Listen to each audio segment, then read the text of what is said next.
Hello students, Bihar विद्यालय परीक्षा समिति का जो ऑफिशियल मॉडल पेपर आया था उसका सॉल्यूशन हम आप तक पहुंचा रहे हैं। ये सॉल्यूशन का पार्ट 2 है। पार्ट 1 अगर आप नहीं देखे होंगे तो ज़रूर जा कर के देखिए। ऐसे इसका लिंक भी मैं डिस्क्रिप्शन में दे दूंगा, वहाँ जा कर के आप देख लो। इतना मान लो कि अधिकांश क्वेश्चंस उसी टाइप का होगा जिस टाइप का बिहार विद्यालय परीक्षा समिति ने मॉडल पेपर जारी किया। ठीक है, इसलिए जितना ज़्यादा होगा आप इसी तरह के क्वेश्चंस का प्रैक्टिस करो, क्योंकि इसी तरह के क्वेश्चंस आपको एग्जाम में आएंगे।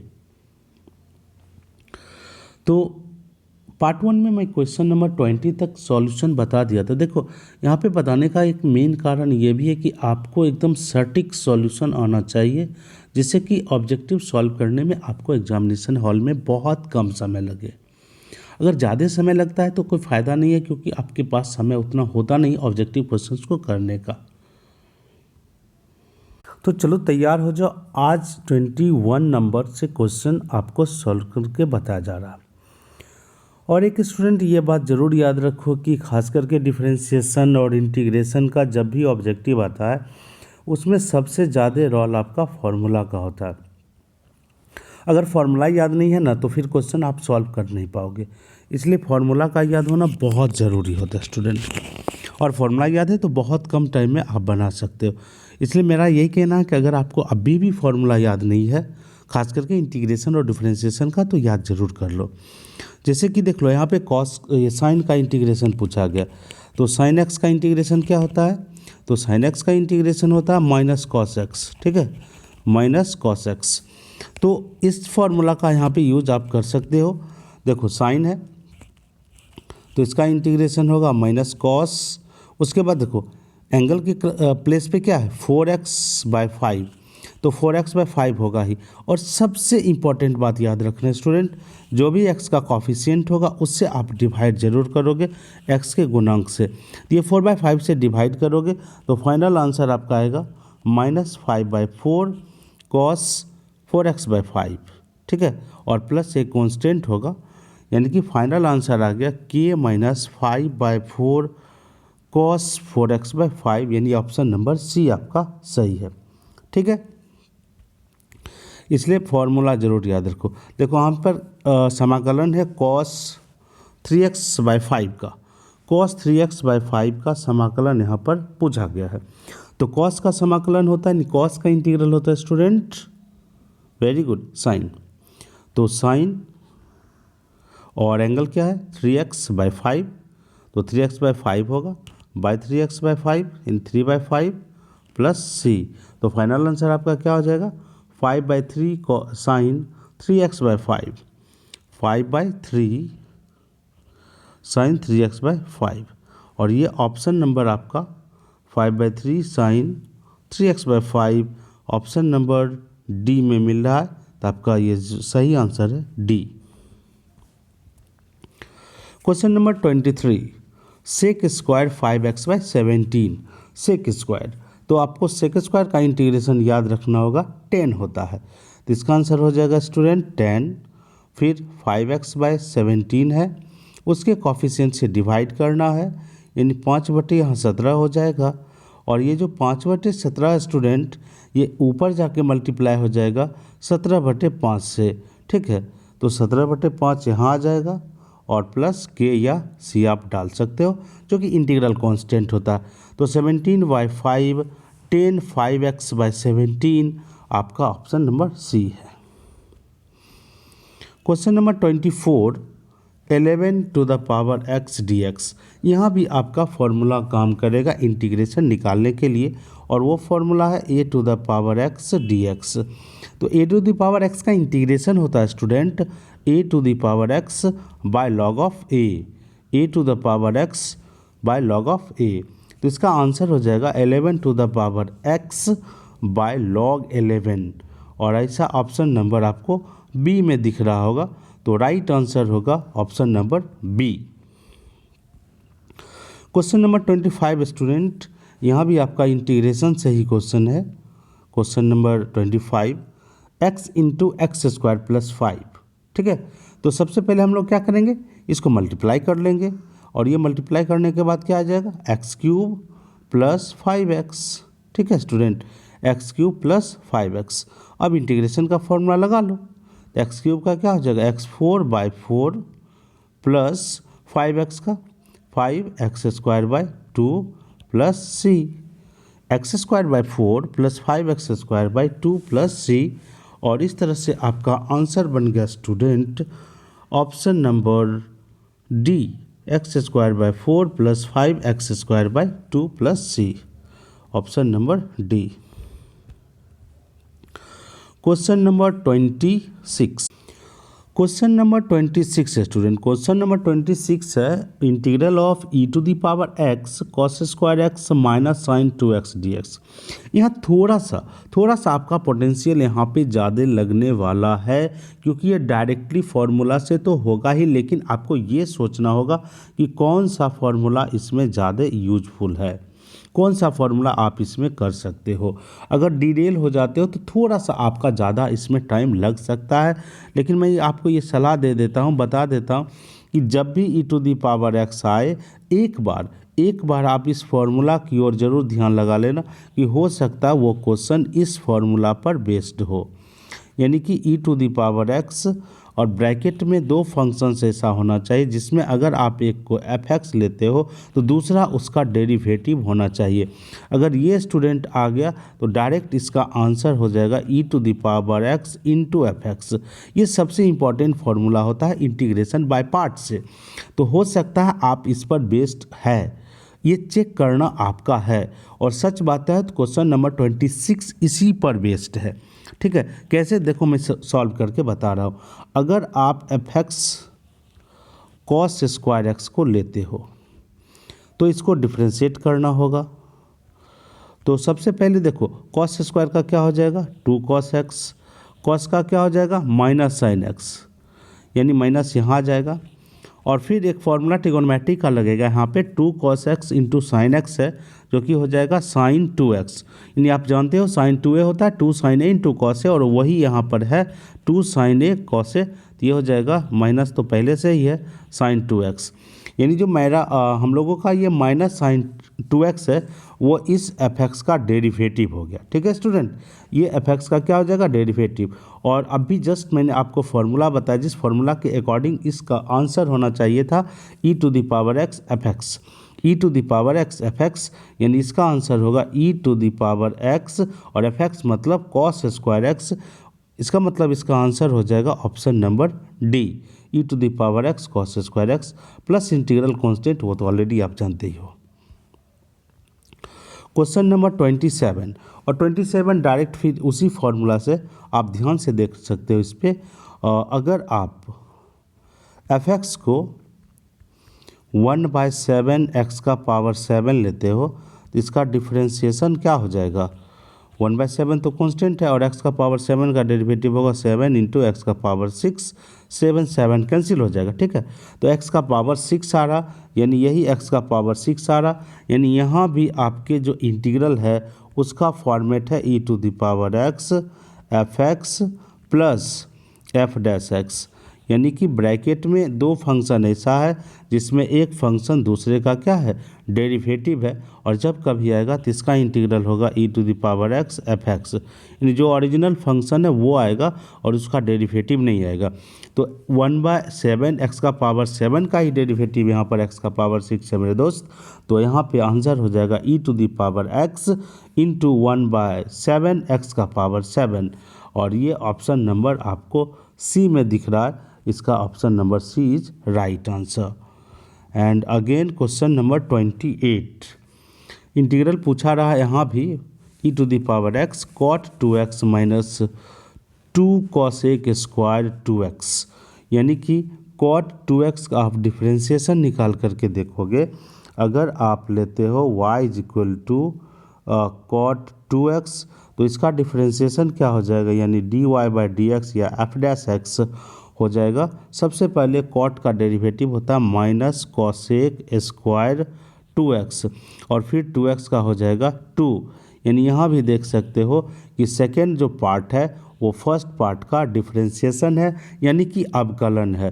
यानी इसका आंसर हो जाएगा उसी फॉर्मूला के हेल्प से e to the power x into cot 2x, e to the power x into cot 2x।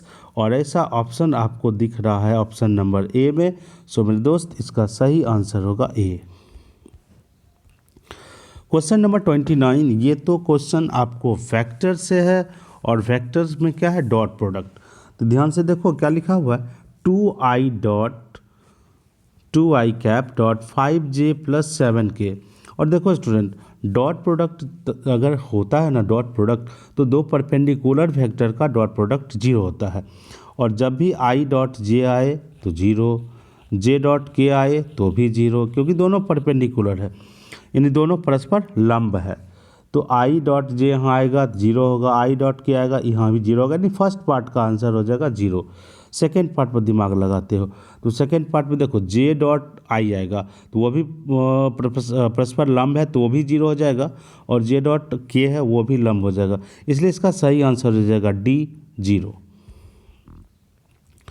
Question number 30 फिर से डिफरेंशिएशन आ गया स्टूडेंट, और डिफरेंशिएशन 2 साइन है तो आसान ही है। और सबसे पहले तो 2 हम लोग बाहर रखेंगे, साइन यानी d साइन 7x बाई 12 फलनों के फलन यानी function of function 7x by 12 into d 7x by 12 by dx। तो 2 आगा साइन का होता है कॉस, तो कॉस 7x बाई 12 इंटू फिर से 7 बाई 12, तो 2 6 जा 12 कैंसिल हो जाएगा, यानी 7 by 6 cos 7x by 12 answer आएगा 7 बाई 6 कॉस 7x बाई 12। और ऐसा आपको ऑप्शन नंबर सी में दिख रहा है, तो C is the right answer. Okay student, question number 31, cos 3x by 11 का डिफरेंशिएशन पूछा है। तो cos का डिफरेंशिएशन अगर आप निकालोगे तो इसे लिखना होगा फंक्शन ऑफ फंक्शन के हिसाब से d cos 3x by 11 by d 3x by 11 into d 3x by 11 by dx। तो 3x बाय 11 का डिफरेंशिएशन हो जाएगा स्टूडेंट 3 बाय 11, और cos का होता है माइनस तो माइनस आ जाएगा यहाँ पे, और साइन क्योंकि cos का होता है साइन 3x बाय 11, यानी इसका आंसर हो जाएगा -3 by 11 sine 3x by 11, -3 by 11 sine 3x by 11, यानी ऑप्शन नंबर आपका C. Question number 32 e to the power x से रिलेटेड है, ठीक है। e to the power 5x by 6 दिख रहा, तो सबसे पहले डिफरेंशिएशन में e टू दी पावर का तो जो है वो तो होगा ही होगा, और फिर 5x बाई 6 का डिफरेंशिएशन होगा 5 बाई 6, यानी सही आंसर हो गया 5 by 6 e to the power of 5x by 6, 5 by 6 e to the power 5 by 6, यानी इसका सही आंसर हो गया 5 by 6 e to the power 5 by 6, option number A. Okay, तो 33 इज द इजी क्वेश्चंस। अगर आप इसका फॉर्मूला जानते हो तो बहुत ही आसान है, यानी कि डिफरेंशिएशन आपको जानना होगा a to the power x, और a to the power x का डिफरेंशिएशन होता है a to the power x into log a to the power x into log a, और उसके हिसाब से इसका आंसर हो जाएगा to the power x into log 2 का पावर x इंटू लॉग 2, यानी option number C. Question number 34 आपका डिफरेंशिएशन पूछा गया 1 बाय एक्स प्लस 1 से। स्टूडेंट मैं आपको एक फॉर्मूला बता देता हूँ, जब भी ऐसा क्वेश्चन आए तो आप बहुत जल्द बना सकते हो। आप याद रखो कि डिफरेंशिएशन जो है 1 बाय एक्स का क्या होता है, फॉर्मूला से ही निकला हुआ, लेकिन आप याद रखोगे तो बहुत कम टाइम में कर सकते हो। तो 1 बाय एक्स का डिफरेंशिएशन होगा -1 बाय एक्स स्क्वायर, और इसके हिसाब से इसका डिफरेंशिएशन हो जाएगा -1 बाय एक्स प्लस 1 का होल स्क्वायर, यानी option number C. Question number 35, x दिया हुआ आपको a cos थीटा, y दिया हुआ है b sin थीटा, और यहाँ पे निकालना है dy बाय dx, ठीक। तो देखो स्टूडेंट, इसको हम लोग प्राचल समीकरण कहते हैं, पैरामेट्रिक फॉर्म कहते हैं डिफरेंशिएशन का। आपको पूछा गया है dy बाई डी एक्स, तो आप क्या करोगे, इसके dy बाई डी थीटा निकाल लो और फिर dx बाई डी थीटा निकाल के डिवाइड कर दो। तो dy बाई डी थीटा मतलब क्या हुआ, y का डिफरेंशिएशन थीटा के रिस्पेक्ट में, तो y आपको क्या दिया हुआ, b साइन थीटा। इसको अगर थीटा के रिस्पेक्ट में डिफरेंशिएट करोगे तो b तो कांस्टेंट है और साइन का क्या हो जाएगा, cos थीटा। डिनोमिनेटर में क्या है, x जाना है और x का डिफरेंशिएशन जाना, तो ये cos थीटा है तो ये तो रहेगा, और cos का डिफरेंशिएशन होता है माइनस साइन थीटा।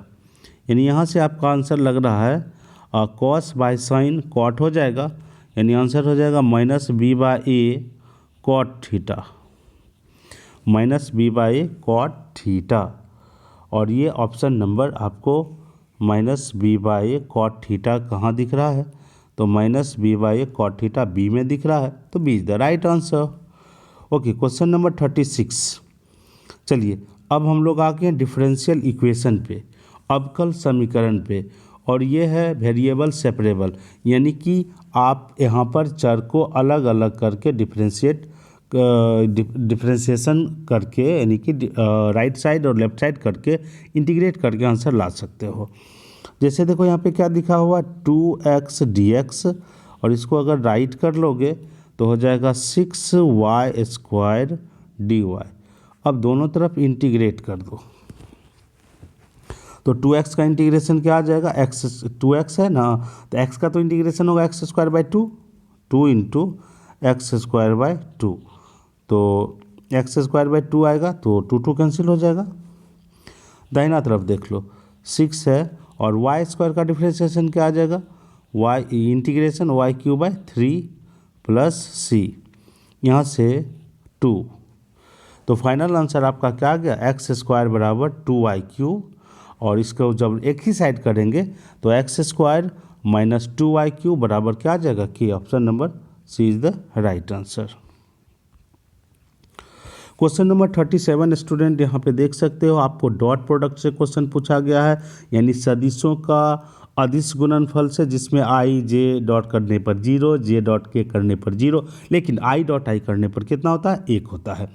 तो देखो यहाँ पे आई डॉट आई है तो 7 इंटू 7 यहाँ पे 49 हो जाएगा, आई डॉट आई कितना हो जाएगा 1 प्लस 5j डॉट जे, तो 5 हो जाएगा, तो 49 प्लस 5 हो जाएगा 54। इसका सही आंसर हो जाएगा student B option. Question number 38 है अवकल समीकरण का हल क्या है। यहाँ भी आपको एक डिफरेंशियल इक्वेशन दिया हुआ और इसको हल करना है, लेकिन यहाँ पर भी आपको वेरिएबल को सेपरेट करना है, यानी जो भी इसमें दिया हुआ है आपका चर राशि उसको अलग अलग करना है, मतलब x को एक तरफ और y वाले पद को दूसरे तरफ करना है। तो सबसे पहले यहाँ आप लिख लोगे e टू दी पावर क्या दिया हो क्वेश्चन में, minus y d x is equal to, minus आ जाएगा आपका इधर e to the power minus x d y, लेकिन यहाँ पे x और डी वाई है और यहाँ भी y और dx है, तो चर राशि को अलग अलग करना है। तो इसको हम क्या रखेंगे, dx by e to the power minus x is equal to minus d y by e to the power minus y. ठीक है, तो इसको फिर मिटा लूँ, मिटाने के बाद आपका क्या आ जाएगा यहाँ पे स्टूडेंट, आपका यहाँ पे आ जा रहा है e to the power x d x is equal to minus e to the power y d y, और दोनों तरफ क्या कर लो, इंटीग्रेट कर लो, यानी समाकलन कर लो, तो e to the power x का e to the power x हो जाएगा, और e to the power y का integration e to the power y है वही रह जाएगा, प्लस कितना आ जाएगा सी, यानी आपका फाइनल आंसर आ गया e to the power x plus e to the power y is equal to k. इसका सही आंसर क्या हो गया, सी। स्टूडेंट अगर आपको ये अच्छा लग रहा होगा सॉल्यूशन, अगर आप देख रहे हो आपको अच्छा रहा तो एक लाइक ज़रूर कर देना और दोस्तों में शेयर ज़रूर कर देना, और अगर आप इस चैनल को सब्सक्राइब अभी तक नहीं किए हो ना तो सब्सक्राइब ज़रूर कर लेना, क्योंकि ऐसी ही तरह के आपको हेल्प इस चैनल से मिलता रहेगा, आप अपने कैरियर को इम्प्रूव कर सकते हो। ओके, क्वेश्चन नंबर 39, यहाँ भी आपको एक डिफरेंशियल इक्वेशन ही दिया हुआ है और इसको सॉल्व करना है। तो dx by x is equal to, y छूटा हुआ है यहाँ पे शायद, तो dx by x is equal to, dx by x is equal to 3 dy by y होना चाहिए था यहाँ पे dy, यानी y छूटा हुआ, ठीक है। तो देखो स्टूडेंट, dx बाय एक्स, तो dx बाय एक्स है तो इसको इंटीग्रेट कर देंगे तो क्या आ जाएगा log x, और dy बाय वाई है इसको इंटीग्रेट कर देंगे तो क्या आ जाएगा 3 log y प्लस c, ठीक है स्टूडेंट। उसके बाद हम लोग क्या करने वाले हैं यहाँ पे, तो log को एक साइड कर लेते हैं, ठीक है। log को एक साइड कर लेंगे तब हम लोगों के पास क्या आ जाएगा, log x minus 3 log y is equal to k, ठीक। तो जो कंडीशन था उस कंडीशन के अकॉर्डिंग हम लोग यहाँ पे कर रहे हैं। उसके बाद क्या आ जाएगा, log अगर इस पे पावर पे डाल देते हो तो कितना आ जाएगा log x, और ये जो -3 पावर है ना, ठीक है, तो माइनस log y का पावर कितना हो जाएगा 3 इज इक्वल टू कितना हो जाएगा k। ध्यान से देखना, log m का पावर अगर n होता है ना तो n log m होता है, तो हमारे पास n log m है तो ये पावर यहाँ आ जाएगा।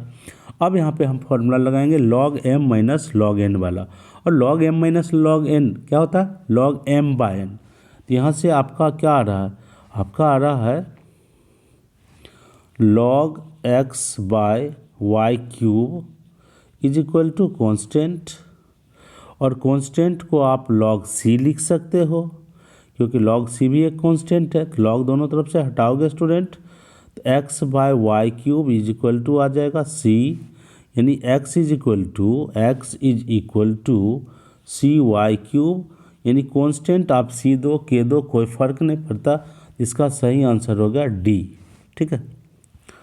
क्वेश्चन नंबर 40, ये थोड़ा सा अच्छा क्वेश्चन है स्टूडेंट। यहाँ पे ये लीनियर डिफरेंशियल इक्वेशन है, बोले तो रैखिक अवकल समीकरण है, और रैखिक अवकल समीकरण में एक खास बात होता है, इससे आपको चांस बनता है इस बार कि 5 मार्क्स का क्वेश्चन भी आ सकता है। तो 5 मार्क्स का क्वेश्चंस भी आएगा तो इसमें आपका ये काम करेगा। तो सबसे पहली बात है कि IF यानी इंटीग्रेटिंग फैक्टर पूछ रहा है, तो इंटीग्रेटिंग फैक्टर क्या होता है कमेंट करके बताना कि आप पहले से जानते थे कि नहीं। एक हम लोगों को आप लोगों से थोड़ी सी ये दिक्कत ही कह सकते हैं, या आपको ये बता दूं कि शिकायत है कि आप जो भी समझते हो उसके बारे में कमेंट नहीं करते हो। कमेंट करके ज़रूर बताओ, जिससे पता चलता है कि आप देखने वाले कॉन्शियस हो या ऐसे ही टाइम पास कर रहे हो, ठीक है। और उसमें क्या डिमेरिट लगता है या क्या अच्छा लगता है उसके बारे में लिखो। यहाँ पे इंटीग्रेटिंग फैक्टर पूछ रहा है, और इंटीग्रेटिंग फैक्टर का फॉर्मूला होता है e⁻p dx, और वो डिपेंड करता है कि इंटीग्रेशन जो डिफरेंशियल इक्वेशन है उसका फॉर्मेट क्या है। अगर आपका डिफरेंशियल इक्वेशन का फॉर्मेट में इंटीग्रेटिंग फैक्टर ये तब आता है जब डिफरेंशियल इक्वेशन आपका है dy/dx plus py is equal to q, जहाँ p और q दोनों x का फंक्शन होना चाहिए। अगर x का दोनों फंक्शन है तब इंटीग्रेटिंग फैक्टर होता है e⁻p dx, और p के प्लेस पर आपका क्या है यहाँ पर 10x है, और q के प्लेस पर क्या है sin x। लेकिन हमको तो इंटीग्रेटिंग फैक्टर ही पूछ रहा है, तो e⁻ हो जाएगा 10x dx, और फिर 10x का इंटीग्रेशन होता है 10x का इंटीग्रेशन log 10x का इंटीग्रेशन log sec x, और फिर e⁻ log x याद रखना स्टूडेंट x होता है, e⁻ log x होता है, तो यहाँ तो e⁻ log sec x है तो ये हो जाएगा sec x, यानी इसका सही आंसर हो जाएगा ऑप्शन नंबर सी। चलिए क्वेश्चन नंबर 41 में भी इंटीग्रल कांस्टेंट यानी कि समाकल गुणांक पूछा ही है, और समाकल गुणांक फिर वही बात e⁻ 10/x dx। तो e⁻10/x का हो जाएगा स्टूडेंट 10 log x, और फिर ये लिख दोगे आप e⁻log x का पावर 10।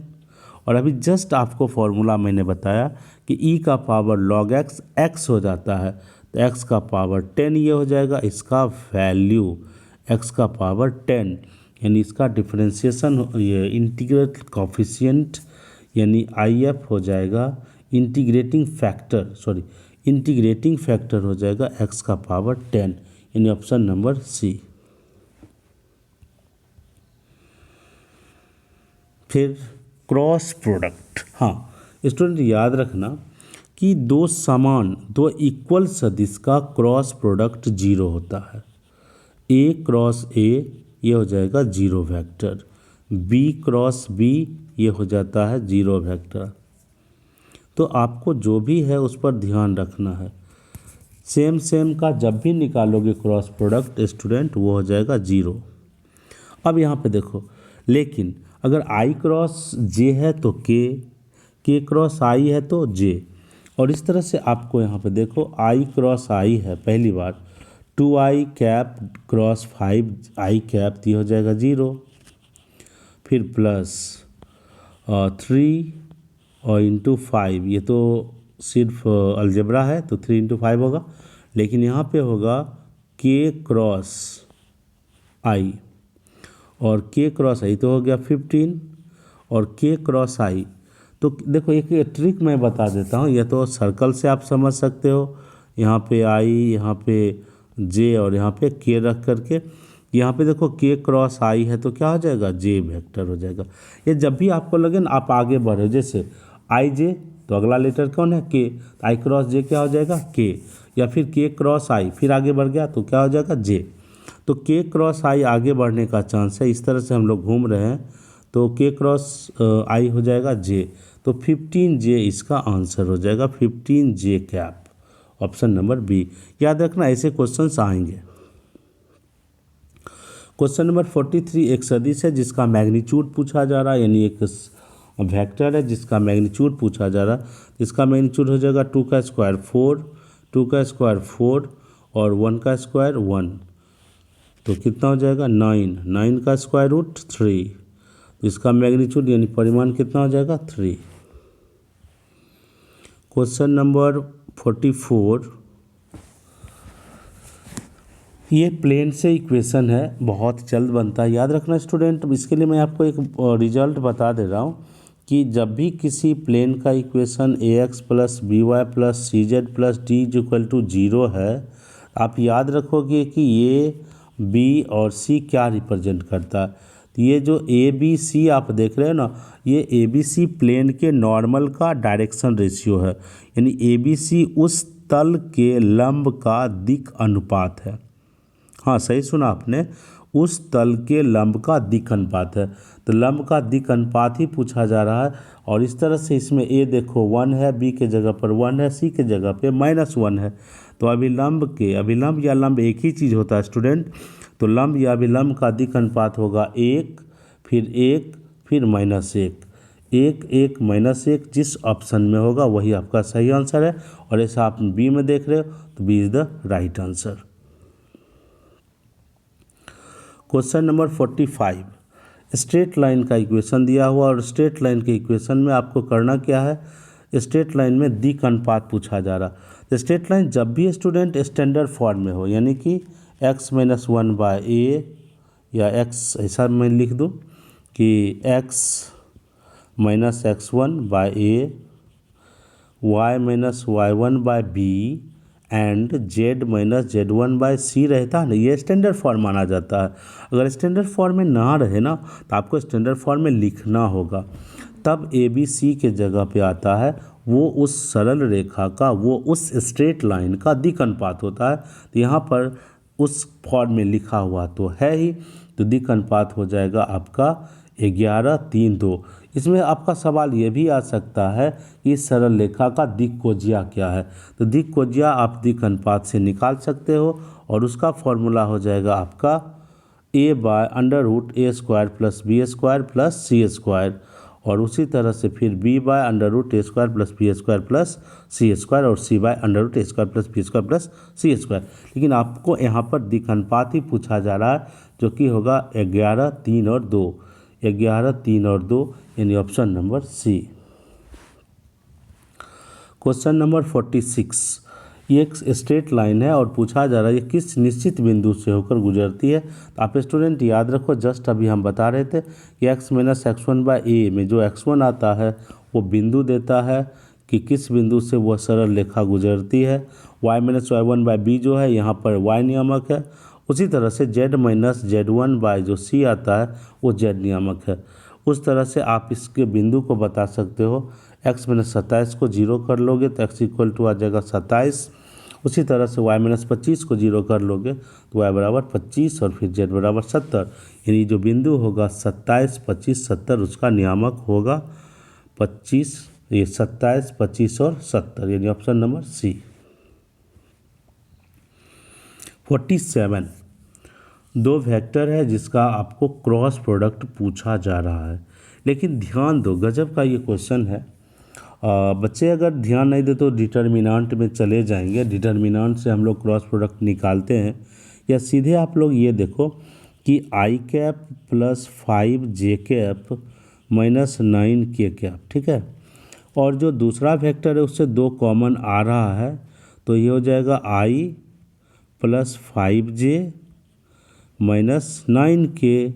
तो आपने क्या देखा, ये दोनों वेक्टर सेम है। और याद रखो मेरे दोस्त, या दो वेक्टर सेम हो या पैरेलल हो, उसका क्रॉस प्रोडक्ट 0 वेक्टर होता है। तो इसका सही आंसर होगा 0 वेक्टर। क्वेश्चन नंबर 43 फिर से डिफरेंशिएशन आ चुका है। तो ये ऐसे भी मॉडल क्वेश्चन है, तो ऐसे ही क्वेश्चन को आपको प्रैक्टिस करना है और 100 क्वेश्चन में 50 का ही तो आंसर करना है। तो कॉट का differentiation minus cosec square x और 2 इंटू ई का पावर 2x का, तो ई इंटू ई का पावर 2x का तो डेरिवेटिव होगा 2 इंटू 2 जा कितना हो जाएगा 4, तो minus cosec square x plus 4 into e to the power 2x, answer होगा option number A. Question number 49 में भी डिफरेंशिएशन है 7 और x का पावर 6 का होगा 6x का पावर 5 और e का पावर 3x का, तो e का पावर 3x का e का पावर 3x होगा और 3x का कितना हो जाएगा 3। तो फाइनल आंसर कितना हो गया 7 6 जा 42, सचक 42 x का पावर 5 प्लस 3 इंटू एक्स का पावर 3x, यानी कि क्वेश्चन नंबर होगा, ये आंसर हो जाएगा आपका option number B. Question number 50 में 100x को डिफ्रेंशिएट करना है 2 बार। तो एक बार हम जब इसको डिफ्रेंशिएट करेंगे तो 100 होगा, और फिर जब डिफ्रेंशिएट करेंगे तो 100 कांस्टेंट बन गया ना, और कांस्टेंट का डिफ्रेंशिएशन क्या हो जाएगा 0। इसका सही आंसर हो जाएगा 0। ठीक है स्टूडेंट, तो 50 तक आपने अभी ऑब्जेक्टिव का सॉल्यूशन देखा। बहुत जल्द तीसरे पार्ट में, ये दूसरा पार्ट था, दूसरा पार्ट में आपको पहले पार्ट का हम लिंक दे दूंगा, फिर दूसरा पार्ट ये कंप्लीट हो गया, और तीसरे पार्ट में जो बचा हुआ 50 ऑब्जेक्टिव क्वेश्चन है वो मैं करूंगा, और तब जा कर के आपको लॉन्ग आंसर टाइप क्वेश्चन कर दूंगा, यानी कि 5 मार्क्स का क्वेश्चन कर दूंगा, ठीक है, और फिर 2 मार्क्स का भी क्वेश्चन करूंगा, ठीक है। तो बने रहिए इसी चैनल के साथ, वीडियो को दोस्तों के साथ शेयर ज़रूर करो। मिलते हैं बहुत जल्द इसके तीसरे पार्ट में, ठीक है। तो जय हिंद, मिलते हैं बहुत जल्द इसके तीसरे पार्ट में।